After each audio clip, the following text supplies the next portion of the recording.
সাইফুল ইসলাম, আপনি লিখেছেন, কিছুদিন পরপরই শোনা যায় যে অমুক কোম্পানি বহু মানুষের টাকা নিয়ে উধাও হয়ে গেছে বা মেরে দিয়েছে। অন্যের সম্পদ আত্মসাতের পরিণাম সম্পর্কে যদি একটু বলতেন। ভাই সাইফুল ইসলাম, ইসলাম আমাদেরকে যে জীবন বিধান দিয়েছেন, এখানে শর্টকাটে সম্পদশালী হওয়ার কোনো সুযোগ আসলে রাখা হয়নি।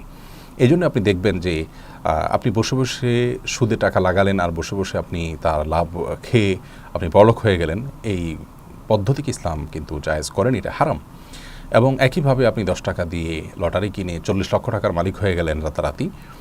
এরকম শর্টকাট ওয়েতে ধনী হওয়ার কোনো পথ কিন্তু ইসলাম রাখেনি।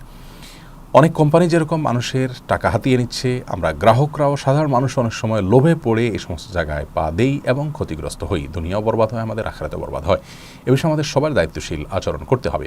কোরআন কারীমে আল্লাহ তাআলা বলেছেন, ইয়া আইয়ুহাল্লাযীনা আমানু লা তাকুলু আমওয়ালাকুম বাইনাকুম বিল বাতিল। হে ঈমানদারগণ, তোমরা একে অন্যের সম্পদ অন্যায়ভাবে ভক্ষণ করবে না। যে ব্যক্তি এরকম করবে, আল্লাহ তাআলা বলেছেন তাকে জাহান্নামের আগুনে প্রবেশ করাবেন এবং ওয়া কানা যালিকা আল্লাহু ইয়াসির, এটা আল্লাহর জন্য সহজ। নবী করিম সাল্লাল্লাহু আলাইহি ওয়াসাল্লাম বলেছেন, মান গাশশা ফালাইসা মিন্না, যে ব্যক্তি আমার উম্মতকে প্রতারণা করে, ধোঁকা দেয়, তাদেরকে মিথ্যা আশ্বাস দিয়ে ক্ষতিগ্রস্ত করে, সে আমার উম্মত হতে পারে না।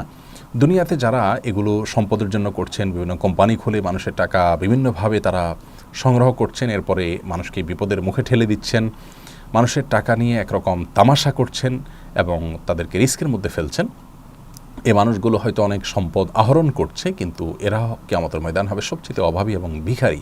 নবী করিম সাল্লাল্লাহু আলাইহি ওয়াসাল্লাম বলেছেন, তোমরা কি জানো সবচেয়ে বড় ভিখারি কে?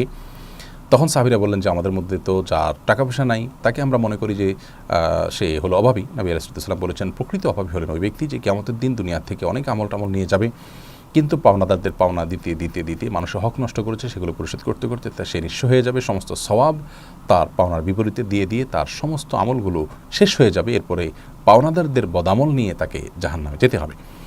তো এই জন্য যারা সম্পদ আহরণ করছেন, দুনিয়াতেই তাদের শান্তি হয় না, আখিরাতে অশান্তি তো নিশ্চিত। এই জন্য হারামে আল্লাহ রাব্বুল আলামিন আরাম রাখেননি।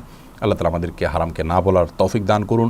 বেশিরভাগ মুসলমানরা আজ আমরা নামাজ কালাম, রোজা বা ইসলামের অন্যান্য অনেক বিধিবিধান পালন করলেও অন্যকে মেরে ঠকিয়ে অন্যায় করে বিভিন্নভাবে সম্পদ আহরণ করার এক নেশায় আমরা মত্ত হয়ে আছি। আল্লাহ তাআলা আমাদের সবাইকে আমরা যেন বোধোদয় হয় সেই তৌফিক আমাদেরকে দান করুন। এবং গ্রাহক যারা আছেন তারাও লোভে আপনার শর্টকাট ওয়েতে ধনী হওয়ার বা সম্পদ করার কোনো পথে যাবেন না। আল্লাহ তাআলা আমাদের সবাইকে হেফাজতে রাখুন এবং বোঝার তৌফিক দান করুন।